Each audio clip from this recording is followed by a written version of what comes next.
November's a perfect date. He had a great to come fight back against Boots or to get a tune-up and then Boots? No, we don't need a tune-up. Right. We want to go straight into Boots. We want straight into Boots.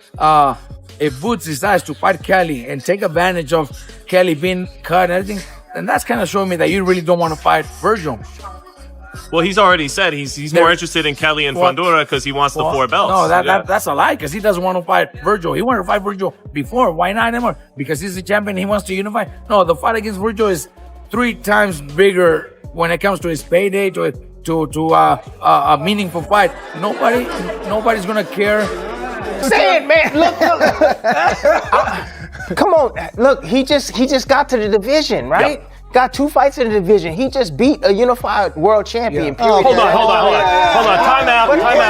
Hold up. Who did Zayas beat to be called the champion? You can't do that. What do you mean who he beat to be called the champion? Who cares what a sanctioned body assigns a belt? Jorge Garcia? Not Ryan Garcia. Jorge Garcia. Yeah, well, he beat Jorge. Yeah, Right, so you mean to tell me you call someone a champion because they beat Garcia? Listen to me. He won the belt. Right, he won a belt. That's different than being champion. I get that. I understand that. At 140 pounds. Hittable, for sure. Hittable. Gotta get inside on him. I think he's become overrated on the Thurman But at the fight. same time, Then when you get inside, he's better inside than he is outside, in my opinion. He'll chop you up with those uppercuts, and he's tough. The things that I like in this division, 154, is that you have Boots. You see his determination. Did you see it the other night? You saw his determination and will? Yeah. Vergil Ortiz, what does he have? That determination and that will? And Virgil's a little twitchy, too, for a guy with power. Yeah. And aggression. And he got a lot of heart. Fundora. Not even a year since Vergil's last fight. And it seems like they already forgot his last couple of performances, man. Those were the 2 of his best performances against Madrimov, a guy that almost beat Crawford, and the way he did, dominated with no questions, and then goes and knocks out Lupin in the second round, making it look so. Robert Garcia has revealed a major update about Vergil Ortiz Jr.'s next step, while also sending a clear warning to Jaron Ennis about the money rivalry and legacy that could be on the line if the 2 fighters eventually meet. He's the champion. He wants to unify. No, the fight against Vergil is 3 times bigger when it comes to his payday to a meaningful fight. Nobody's gonna care because you beat Kelly or you beat Vergil. You know what I mean? A win over somebody like Vergil means a lot more than Josh Kelly. It does, but you know what I mean? But if he's gonna go the Kelly route, don't you have to go after Fundora to? Yeah, then we'll do that. Right. Then we'll do that. Yeah, then we'll do that. If Boots decides to go after Kelly and take advantage of that big old cut, and right now is the moment to do it, then that's the way they're gonna do it. I can't. Garcia is leaving no doubt about his stance. Vergil Ortiz Jr. is looking for a major win rather than an easy fight designed only to build confidence.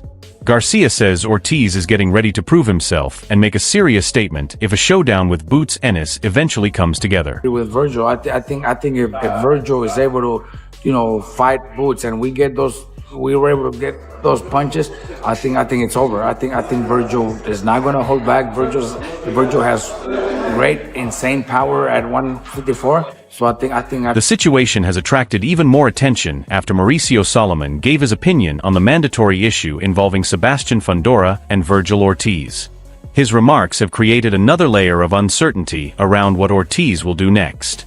In discussions with both camps, communications with both camps, and now it is just very recent that Ortiz and Golden Boy have finalized their legal situation. But now Fundora has a fight scheduled, and Ennis who was supposed to fight Ortiz, that was their petition. He already has another direction, so we have to see what's going to happen. But we have been consistent and always in communications with both Golden Boy for Ortiz and with PBC and TGV with Fundora. Well, what are the chances you make that happen, though, that you mandate it after that's a Fundora's fight mandatory? That's a fight that we all should be looking for. Robert Garcia believes Vergil Ortiz Jr. has the power and skills to stop Boots Ennis, while Tim Bradley views the matchup in a completely different way and expects Ennis to control the action. With Bradley's experience and deep understanding of boxing, his prediction has created plenty of debate. To a ring with Ortiz. we may see a completely different guy, especially if he gets touched.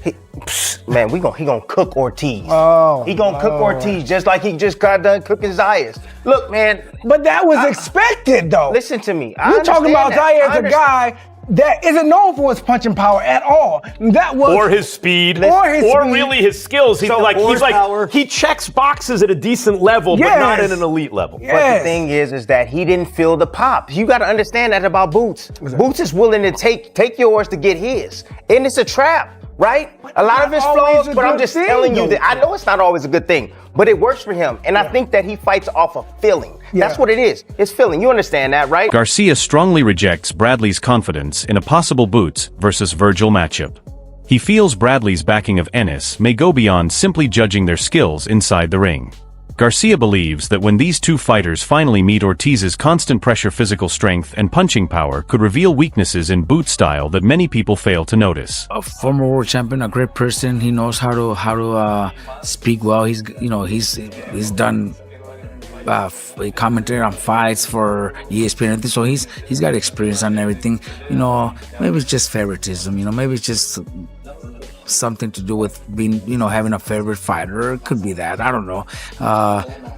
Look, I'm not saying he's, I can't say, because we don't know. You're wrong, or get in a fight with Timothy Bradley, because I'm not going to do that. He's a friend and a good person, but I think the opposite. I totally think the opposite. I think Vergil, look, do people forget that it was just last year? Garcia also highlights Vergil Ortiz's win over Israel Madrimov and reminds fans that Madrimov gave Terence Crawford a tough challenge and made him work hard throughout the fight. Garcia feels Ortiz's recent achievements are being overlooked much too soon. He notes that two of Vergil's best performances happened within the last year. Still, the boxing world has already moved its focus toward other fighters. Madrimov and the way he did, and the skills that he showed. The skills that he showed, a Madrimov who almost beat Crawford, and then Vergil goes out and does what he did with Madrimov. I think not only Timothy, but a lot of people might have that already. And then he goes and dominates second round knocker Lubin. Man, it hasn't been not even a year since Vergil's last fight, and it seems like they already forgot his last couple of performances, man. Those were the two of his best performances against Madrimov, a guy that almost beat Crawford, and the way he did, dominated without her. Boots Ennis, meanwhile, appears to be focused on a different direction, rather than continuing to talk about a potential Vergil Ortiz matchup. Ennis has shown greater interest in facing Sebastian Fundora, and seems frustrated by constantly having to answer the same questions. His main goal is to win world titles and establish himself as one of the top fighters in the division, with Fundora or Josh Kelly potentially becoming his next major opponent. The better I'm gonna be, the sharper I'm gonna be. So, I'm here to, collect these belts, and I want to be undisputed at 154, and I will be undisputed at 154. I didn't get to do it at 47, so the next best thing is Fundora or Kelly. So, and I feel like everybody want to see me and Fundora because he's a tall test. Yeah, I love the Fundora fight. I think that's probably my favorite fight for you that's available right now. Sounds like he might be doing his mandatory next. And then, of course, we have Josh Kelly. But look, Vergil Ortiz, we know you already accepted that fight back in April, and then his court issues with Golden Boy prevented the fight from happening. Are you getting a little tired of the situation now? Because I know you're asked about it everywhere you go. Yeah, Josh Kelly has given a very different evaluation of Boots and believes certain weaknesses in Ennis's game have already been noticed by fans. He feels that skilled opponents can find ways to make Ennis uncomfortable during a fight. Kelly still considers Boots an elite fighter, but believes those weaknesses could become more important as Ennis faces tougher competition. Both of them, which we hadn't seen before, so it's a good watch. Yeah. Was there anything that surprised you about it, would you say, when you were watching it? Or? How fast the fight caught straight away. I'd expected a little bit more boxing, a little bit more feeling out, especially from Xander, but she caught a light. Tim Bradley also considers Josh Kelly a serious challenge for Boots Ennis. He believes Kelly's movement timing experience and technical ability could create problems that many opponents are unable to handle.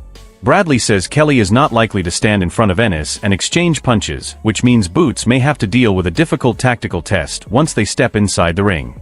is Josh Kelly. I think Josh Kelly's a little bit more difficult fight, believe it or not, than Vergil Ortiz. Styles make fights. Josh Kelly don't look like much, but he's quick. He got good reflexes. He got some pop on his shots. He's very deceiving. And he got legs. And he gonna move around all night, and Boots gonna have to chase. He gonna have to chase. And he gonna have to chase.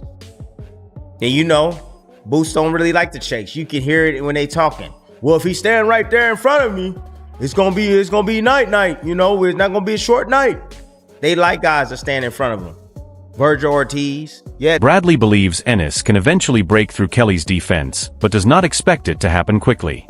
Boots would have to remain calm, study Kelly's movements, and patiently wait for clear openings.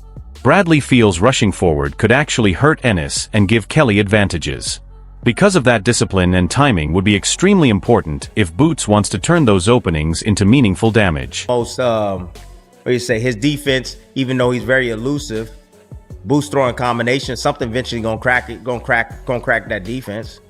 You know, especially when guys that they just like to use the head movement and be, you know, elusive and agile. You can let those punches fly, man, and something eventually is gonna get in there on the guy. And as long as Boots is pressing forward, cutting off the ring, right, prepare himself for boxers, he should have no problem beating Josh Kelly. However, like I said, it's gonna be a little bit more time for him to be able to get to him, judging by, you know, what I know about Boots Ennis. So, salute, OG. I appreciate you. Greg Hackett takes a much more confident view and rejects the idea that Josh Kelly has a serious chance of beating Boots. He sees Kelly as another tough opponent standing in Ennis's way. Hackett also warns against using Kelly's previous fight with Bakr Sali as a comparison to a matchup with Boots, because Ennis brings a completely different challenge with his switch-hitting style, speed, athleticism, and fight-ending power. I mean, I hope we get one of the guys, you know what I mean? But Josh Kelly is just another victim, you know what I'm saying? To be real. I mean, he in the way. I mean, we respect Josh Kelly, but he gotta go. You know what I'm saying? That's just what it is right now. If you ask me. He has hand speed. We know that he got quick feet. And, you know, he going to try to make the fight tough for you. He's not the biggest puncher, but he can hit a little bit. And, you know, with a guy like Josh Kelly, you just got to be patient. You can't be eager to get to him because, you know, he going to make sure he do whatever to get up out of there, like he did with Bakr. Gave Bakr some trouble, but Boots isn't Bakr. So, you know, it's going to be a different type of fight. But yeah, those are the things you got to watch out for.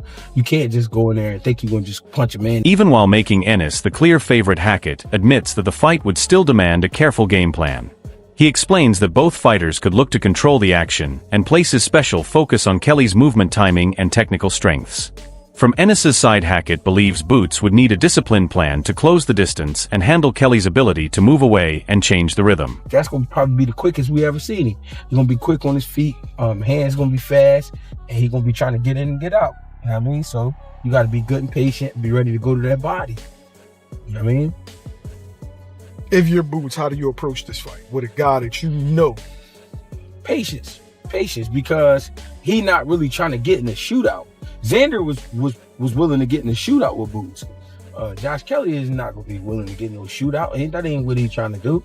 Josh Kelly trying to be who he is, pretty boy. You know what I mean? So that means when you carry a name like that, you basing your style off of hitting and not get hit. You know what I mean? So that's saying he going to be in there trying his best to get off and then get the fuck up out of there.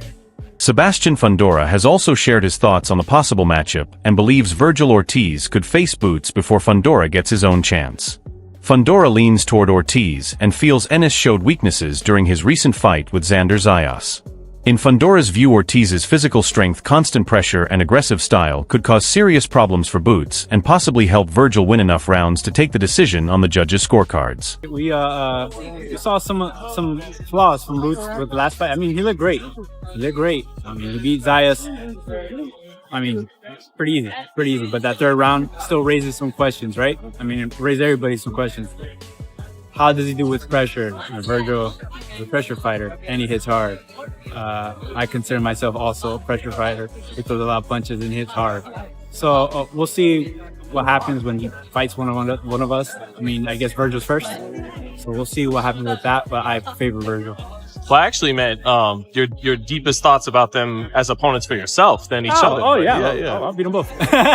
Sebastian Fundora continues to be seen by many analysts as one of the toughest challenges available to Boots, and Max Kellerman points to Fundora's unusual height and reaches major advantages that could cause serious problems for Ennis. Kellerman also highlighted the improvements Fundora showed against Keith Thurman, suggesting that his size and developing skills could force Boots to handle a style unlike most opponents he has faced. I got a lot of size. Fundora. I think Fundora's a problem. Fundora. Because of his size and his reach. Because his size, his reach, and how he's using it now. Yes. You're looking at a... I give him, this is what I'm on guard against. I give Fundora credit. I absolutely agree. He's gotten better. Yes. And because of his size and reach and his volume punching, yes, he can be a problem. I'd like to see how Boots fares against Fundora, although I would think if Boots especially could beat Fundora. What I'm careful about is people going into the Thurman fight thought one thing of Fundora. Coming out of the Thurman fight, they thought another thing. Yeah. But this is not Thurman from 6 years ago, guys. He's not a bum. While Boots continues to earn plenty of praise, some analysts are also paying attention to how exciting his fights are for fans. Sergio Mora believes the key question is whether a matchup provides the action people want, and he felt this fight delivered that. Mora highlighted the third round as a possible round of the year and stressed that great boxing is not just about throwing punches, but also about responding when the action gets difficult. From his point of view, the fans received exactly the type of exciting fight they were hoping to see. And how vulnerable he's looked. We've heard people, whether it's Terrence Crawford, who may have some reasons for feeling that way, Tim Bradley, other fighters who have said, hey, Boots looked great offensively, but he did show some vulnerabilities. What have you made of the criticism of Boots in the aftermath of this? Was it exciting? Yes. Was it the round of the year in that third round? Yes. Does he get hit? Absolutely. This is a hurt game, but the sweet science can be on the back foot. It could be brilliant. It could be master boxing, but then people will call it boring. But then once you get hit in an exciting fight, then you become vulnerable, susceptible. You can be hit. You can get beat. Which one is it? You're never going to satisfy the critics or the fans, or you're not going to be able to please everyone. The welterweight division is becoming harder to predict with every new update, and the debate around Boots, Ennis, Vergil Ortiz, and Sebastian Fundora keeps getting bigger. Each fighter has supporters who believe he has the skills to take control of the division and become its next major star. So who do you think has what it takes to become the next dominant force? Share your prediction in the comments. Hit the like button and subscribe for more breaking boxing news and analysis.